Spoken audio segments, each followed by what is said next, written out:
The air was thick with dust and tension. Sunlight cut in harsh angles across the auction yard, casting long shadows over the restless crowd. Voices rose in a blend of commerce and cruelty, men and women shouting bids, laughing at the weak and praising the strong. Chains clinked, whips cracked, and the smell of sweat, fear, and old hate clung to everything like a permanent stain. Horses shifted uneasily behind wooden rails, their ears twitching at every sound. Most had grown used to this routine, paraded, judged, bought, or condemned. Yet in the far corner stood one creature who seemed already halfway gone from this world. The stallion's once gleaming coat was now dulled, streaked with dirt and scarred by neglect. His flanks were hollow, his ribs showing with each shallow breath. One leg carried a faint limp, the kind that spoke of an injury never properly healed. His eyes, though, told the truest story. They were not wild or fiery, as one might expect from a beast of his lineage. They were dim, almost resigned, as if he had seen too much of man's harshness and had nothing left to resist with. He flinched when the auctioneer's assistant yanked his rope, but offered no real struggle. For him, resistance had long ago proven useless. The auctioneer, a heavy man with a booming voice, smirked as he gestured toward the stallion. "Lot 47, he called, his voice echoing off the wooden rafters. "Used up, unfit, no longer worth the hay it eats. This one's best sent to slaughter, unless someone feels generous enough to throw a few coins." A ripple of laughter passed through the crowd. Heads shook, eyes rolled. No one wanted the burden of a broken animal. Among the spectators, unnoticed and small, stood a boy. His clothes were plain, patched in places where the fabric had given way, and his shoes were no more than worn sandals, with frayed straps. He could not have been older than 14, his frame lean but wiry, his face sunburned from too many days outdoors. Yet there was something about his eyes, quiet, watchful, carrying both innocence and a surprising weight. Where others saw a useless beast, he saw something else. The boy's gaze lingered on the stallion, taking in every scar, every tremor. He saw the way the animal's ears flicked back at each jeer, the way its head dipped lower as if trying to disappear from sight. Something inside the boy stirred, a pull stronger than reason, stronger than the mocking laughter around him. He stepped forward, slipping between taller bodies until he reached the edge of the ring. The auctioneer cleared his throat impatiently. "No bids? Shall we move on?" He lifted his gavel, ready to dismiss the creature to its fate. That was when a voice, small but steady, broke through the noise. "I'll take him." The word seemed to hang in the air.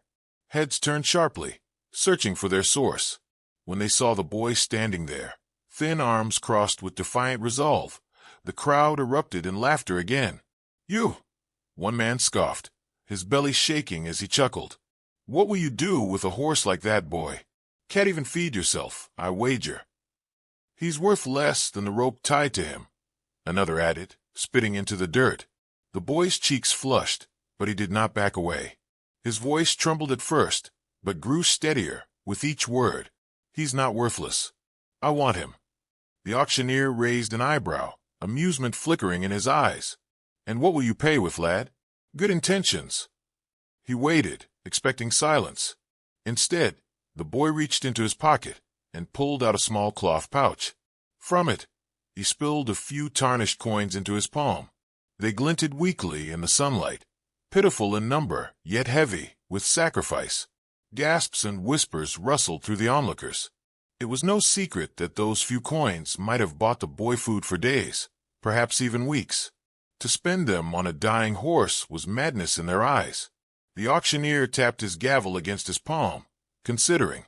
Rules were rules, and the boy had offered payment, however small. With a dramatic sigh, he nodded. "Very well. Sold," to the boy with more heart than sense. The gavel came down with a thud. The rope was handed to the boy, and for a moment he simply stared at the frayed end in his hand. On the other side of it stood the stallion, massive even in his weakened state, his head low and breath uneven. The boy took a cautious step forward. The stallion's ears flicked, his body tensed, but he did not rear or pull away. Instead, he regarded the boy with those weary eyes, as if trying to decide whether this human was just another in a long line of tormentors. The boy reached out, his fingers brushing the stallion's neck. The touch was light, hesitant, almost reverent. For an instant, the stallion stiffened. Then slowly, almost imperceptibly, his muscles loosened beneath the boy's hand. The connection was fragile, delicate, like a flame flickering in the wind. But it was there. The crowd soon lost interest, turning their attention to the next lot.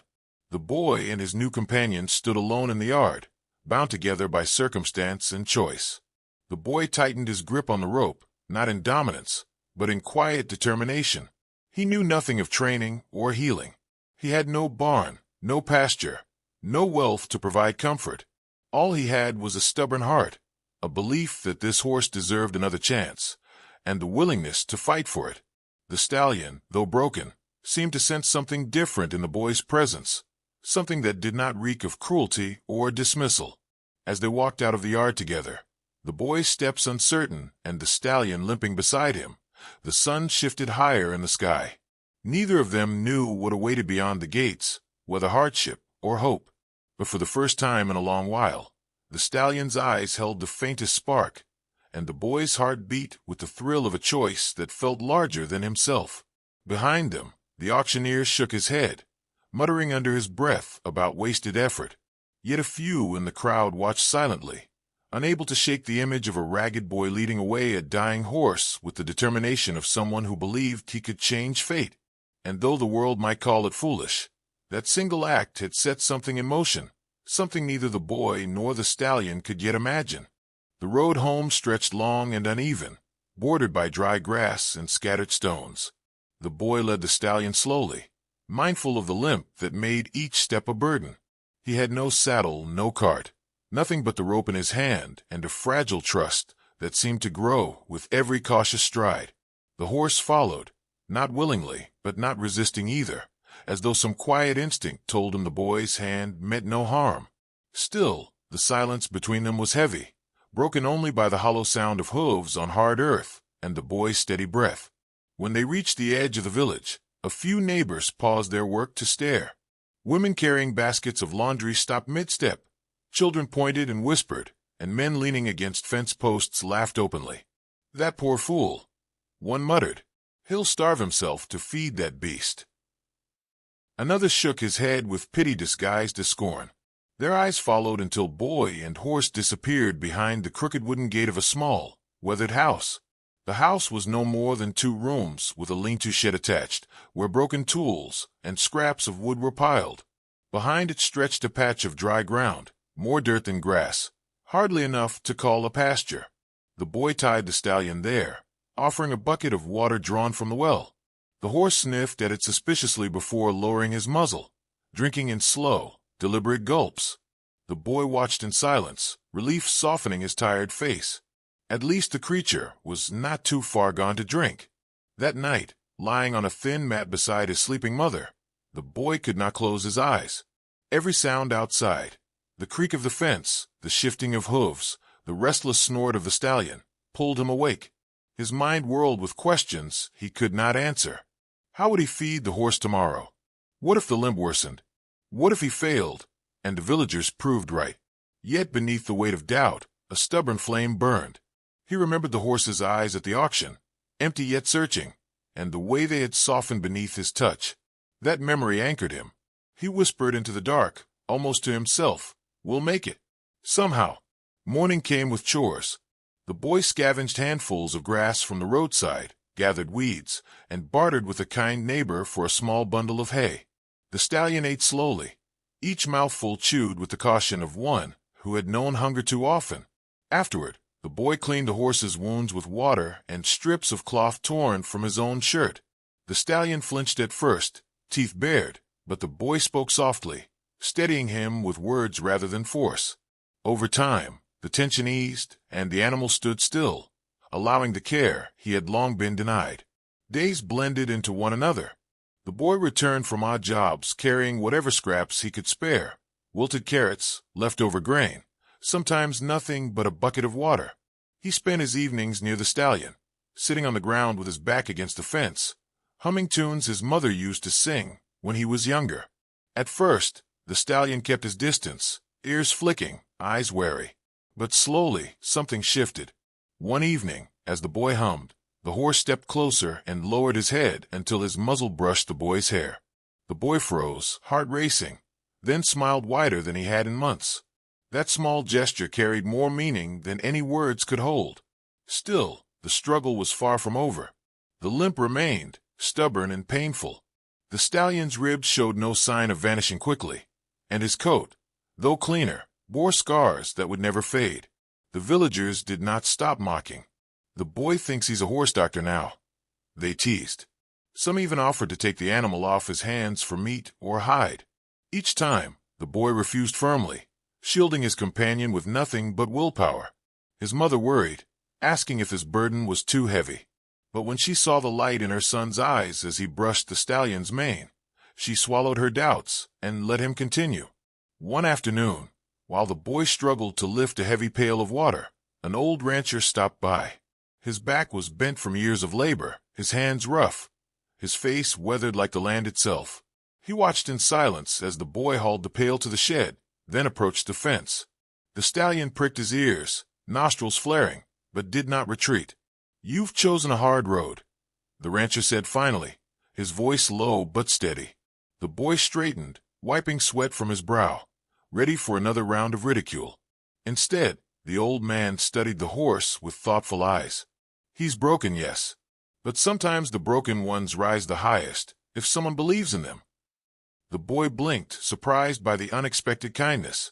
"You really think he can get better?" The rancher's gaze lingered on the stallion's limp. "Better, perhaps not in body, but in spirit, yes. And spirit is what makes a horse worth saving." Those words stayed with the boy long after the rancher left. They gave shape to the faith he already carried, but had not dared to speak aloud. That night, as he lay listening to the steady rhythm of the stallion breathing outside, he whispered again, "We'll rise together. I promise." The days turned into weeks. Each morning brought small victories, the stallion walking a little steadier, eating with more appetite, flicking his tail with livelier energy.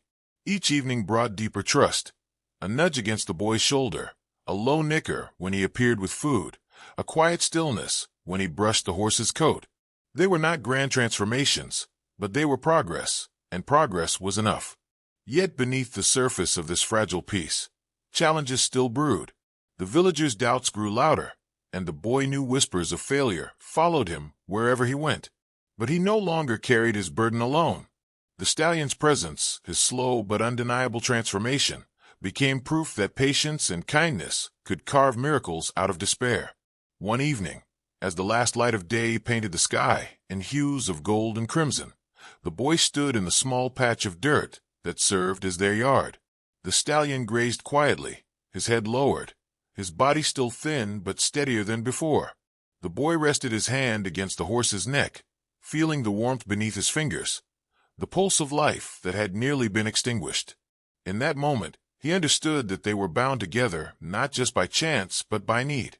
He had saved the horse from death, but the horse, in turn, had given him purpose, strength, and hope he did not know he possessed. They were each other's redemption, and though the road ahead remained uncertain, the boy no longer feared it. As night settled in and the village quieted, the boy whispered into the stillness, his words a vow to himself as much as to the animal beside him. "Whatever comes next, we'll face it together." The stallion lifted his head, ears flicking, and for the first time, his eyes shone with a faint glimmer of trust. The village buzzed with excitement as the announcement spread. A local event was to be held in the coming weeks, a competition of horses and riders, where strength, speed, and trust would be tested before the eyes of all. For many, it was entertainment, a chance to boast of their animals and wager on who would prevail. For the boy, the words carried a different weight. The prize was not grand riches, but enough to ease the debts pressing upon his small home and provide food for his mother through the season. To most villagers, the contest was a spectacle. To him, it was survival. He stood at the edge of the gathering as the announcement was made, the stallion's lead rope looped loosely in his hand. Laughter rippled through the crowd when someone jested. "Perhaps the boy will enter his limping shadow. That would be a show worth watching." Heat flared in his cheeks, but he did not respond. His gaze dropped to the horse beside him, and in the quiet flicker of the stallion's eyes, he saw not weakness, but a mirror of his own resolve. That evening, seated on the worn step of his home, he spoke aloud the thought that had taken root. "We'll enter," he said softly, more to himself than to the animal. The stallion lifted his head, ears flicking at the sound of his voice, as though sensing the shift in the boy's heart. Training began the next morning. The boy rose with the sun, guiding the stallion to the open stretch of land beyond the village. It was rough ground, uneven with stones and dry patches, hardly suited for practice, but it was theirs. At first, the stallion faltered, stumbling with each attempt to quicken his pace. His limp grew more pronounced under strain, and the boy's chest tightened with fear that he was asking too much. Yet each time the stallion stumbled, he rose again, shaking dust from his coat, determination glinting faintly in his weary eyes. The boy's methods were not those of seasoned trainers. He had no whips, no spurs, no heavy reins to force obedience. Instead, he relied on patience, repetition, and a quiet voice. When the stallion refused to move, the boy walked beside him until he did. When fear made the horse rear, the boy stood firm but gentle, waiting until calm returned. Slowly, painfully, progress came. A few strides without faltering, a careful trot across the uneven ground, a hesitant but willing gallop, short-lived yet promising. Every evening, his body ached with exhaustion. Scratches lined his arms, his legs were bruised from falls, and blisters covered his palms from clutching rope and rein. But when he lay on his mat at night, he felt pride rather than pain. He was no longer a boy trying to save a broken horse. Together, they were becoming something more. The villagers, however, remained skeptical. They gathered at fences, pointing and laughing at the sight of the thin stallion and his stubborn rider. "That beast can barely walk," one sneered. "He'll collapse before the first round." Another shook his head. "The boy wastes his breath. Better to beg than to dream of victory." The words stung, but the boy used them as fuel, pushing harder, refusing to let their scorn define what he and the stallion could achieve. The old rancher visited from time to time, watching from a distance. He never interfered, never gave instructions, but his nods of approval were enough to strengthen the boy's resolve. One evening, as the sun dipped low, painting the horizon in fire, the rancher spoke. "You're not training a body, lad. You're training a bond. That's what will carry you further than muscle alone." The boy nodded, understanding more with each passing day that trust was their greatest weapon. As the competition drew nearer, the boy's nerves grew sharper. Doubt crept in at night, whispering of humiliation, of failure before the whole village. What if the stallion gave out? What if the crowd jeered louder than ever? He sat awake, staring at the ceiling, battling those fears. Then, outside, the stallion would nicker softly, as though calling him back from despair, and the boy would rise, step into the night, and lay his forehead against the horse's warm neck. The steady heartbeat beneath his skin reminded him why he could not turn back. The day of the event arrived with clear skies and restless energy. The village square had been transformed, wooden rails marking the boundaries of the arena. Horses stamped impatiently, their coats gleaming, their riders dressed in polished boots and fine saddles. The stallion stood among them, his coat cleaner now but still scarred, his frame lean, his limp noticeable to every watchful eye. The boy adjusted the rope reins, his hands trembling though his face remained set in determination. Murmurs spread through the crowd. "He's truly going to compete. It will be over in moments." Poor lad. Yet in the midst of ridicule, a few watched with quiet curiosity, drawn to the courage of a boy who dared to stand among men with nothing but faith in a wounded horse. The horn sounded, and the first rounds began. Riders urged their horses forward with practiced ease, leaping obstacles, weaving through narrow paths, showing off strength and control. When the boy's turn came, silence fell heavier than the jeers before it. He swallowed hard, whispered into the stallion's ear, and nudged him forward. The first strides were uncertain. The limp made the crowd murmur with pity. Yet the stallion pressed on, guided not by force but by the boy's steady voice. They cleared the first obstacle, awkwardly, clumsily, but they cleared it. The crowd gasped. The second came harder, a higher barrier. The stallion faltered, hooves scraping wood, nearly throwing the boy. For a breathless moment, it seemed they would fail. But the boy held firm, whispering encouragement, and the stallion landed with trembling legs still beneath him. The third challenge loomed, the longest stretch of ground demanding speed the stallion had not known in years. Doubt flickered in the boy's chest. His grip tightened. "We can do this," he whispered. "Together." He urged the horse forward, and the stallion surged with surprising power. Each stride a battle against pain, but also a declaration of will. They reached the end, slower than the others, but intact. The boy's heart soared with pride, though his body shook with exhaustion. By the final round, the stallion's sides heaved with effort, sweat streaking his coat. The boy knew he was asking more than he should, yet he also knew this was the moment that would define them. The obstacle was tall, daunting even for the strongest horse. The crowd leaned forward, anticipation mingled with cruel expectation.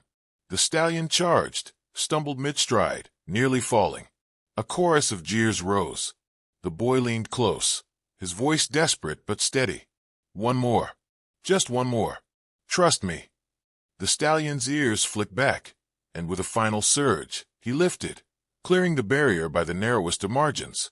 The crowd erupted, some in disbelief, some in awe. The boy clung to the horse's neck, tears stinging his eyes.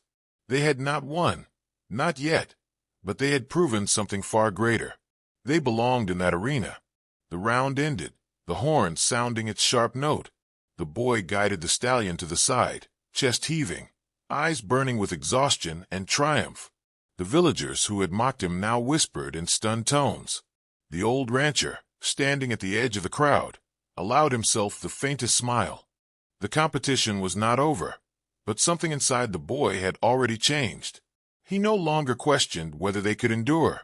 Now he wondered how far they could go. The sun stood high above the village square, casting sharp light over the arena, where dust hung in the air like a veil. The competition had reached its final stage, and the tension that gripped the crowd was palpable. Riders sat tall on their polished saddles, their horses pawing at the ground with nervous energy, ready to prove their worth. The boy, by contrast, remained quiet, his thin hands resting lightly on the stallion's neck. Sweat glistened on the animal's coat, scars visible beneath the sheen, ribs faintly outlined, but in his eyes burned a new fire. He had endured, and now he stood unbowed. The announcer's voice boomed across the square, describing the final trial. It would demand everything: speed, agility, and strength.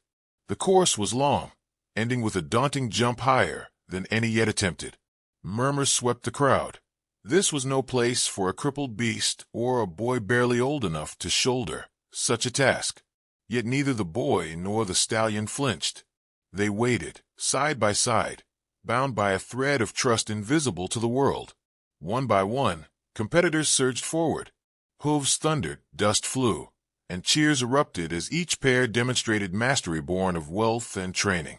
When the boy's turn came, silence washed over the crowd, heavy and expectant. Even the announcer faltered, his booming voice softening as he called their names. The boy leaned close, whispering words only the stallion could hear, and with a gentle nudge, they began. The first stretch was smooth, though slower than the others. The stallion's limp was noticeable, each stride uneven, but he pushed forward with unwavering determination. The boy guided him with patience, not demanding more than he could give, yet urging him to press beyond doubt. Together, they cleared the early hurdles, each one a little higher, a little more taxing. The crowd, at first restless, began to lean forward, drawn by the quiet defiance unfolding before them. Midway through the course, disaster struck. A sharp turn sent the stallion stumbling, his foreleg buckling as he crashed into the dirt. The boy was thrown sideways, clinging desperately to the rope reins as gasps erupted around them. The world seemed to freeze, the horse struggling to rise, the boy scrambling to steady him, the crowd ready to declare defeat. But the boy would not let go. With trembling arms, he steadied the stallion, his voice a low murmur of reassurance. Slowly, painfully, the horse regained his footing, sides heaving, legs trembling. The announcer hesitated, unsure whether to call the round ended. But the boy looked up, eyes blazing with determination. "We're not done," he said, his voice carrying farther than he intended. The stallion snorted, shaking dirt from his mane, as though echoing the boy's defiance. Together, they moved forward once more, slower, battered, yet unbroken. Whispers spread among the villagers. Some pitied them, others shook their heads at such stubbornness. But a few, just a few, began to feel something shift. They saw not a broken horse nor a foolish boy, but two souls refusing to surrender. Obstacle after obstacle fell behind them, each cleared not with grace, but with raw determination. The stallion's limp grew more pronounced. Sweat darkened his coat, yet his eyes burned brighter with every stride. The boy's body ached, his lungs fought for breath, but he held on, whispering encouragement at every step. It was no longer about victory. It was about proving they belonged, about finishing what no one believed they could. At last, they reached the final jump. It loomed before them, tall and daunting, casting a shadow that seemed to stretch across the entire arena. The crowd fell utterly silent. Even the wind seemed to pause. The boy leaned low, his lips brushing the stallion's ear. "One more," he whispered, "for everything we fought for." The stallion gathered himself, hooves digging into the dirt. The boy could feel the tremor of muscles straining beneath him, the weight of pain and the surge of will. Then, with a desperate burst of strength, the horse surged forward. The ground blurred beneath them, the crowd a distant roar, and in one final leap, they soared. For a heartbeat, time seemed suspended, the boy clinging tight, the stallion stretched in defiance of gravity, scars and all. Then they landed, hooves striking the earth with thunderous force, stumbling but steady. They had cleared it. The silence shattered into an eruption of sound. Cheers, gasps, applause. Voices rose in disbelief and admiration. The boy clutched the stallion's neck, burying his face in the coarse mane, tears mingling with dust and sweat. The horse snorted, sides heaving, but his head lifted high, proud and unbroken. The announcer declared the results, but by then, victory was already theirs. Whether they had won the prize mattered less than the fact they had conquered every expectation, every insult, every shadow of doubt. The boy guided the stallion to the side, his legs weak, his heart full. The villagers who once mocked now stared with wide eyes, some even clapping, others wiping at their faces as though something unfamiliar had stirred within them. The old rancher stepped forward, his weathered face breaking into a rare smile.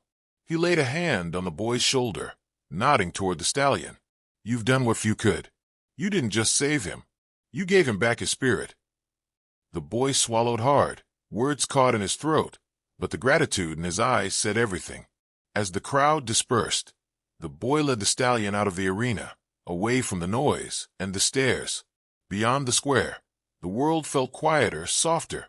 The horse walked beside him, no longer dragged by a rope, but moving willingly, step for step. They had entered as outcasts, broken and doubted, yet they left as something greater, a partnership forged in hardship, bound by unspoken promises. That night, under a sky scattered with stars, the boy sat against the stallion's side, feeling the warmth of his companion against the cool air.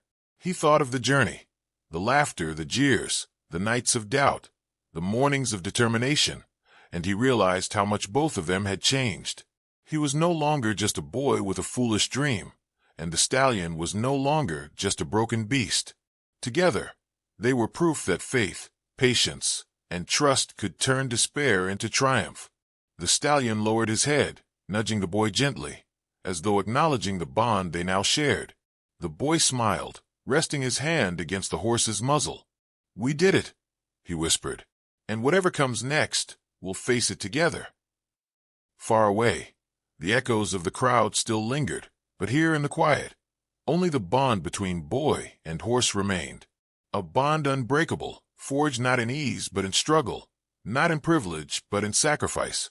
The boy closed his eyes, letting the weight of the day settle into memory, and for the first time in a long while, he felt not fear of tomorrow but hope.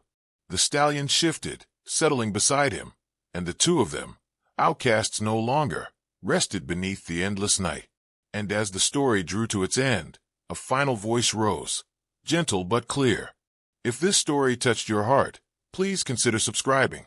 I bring true, heartfelt stories every day.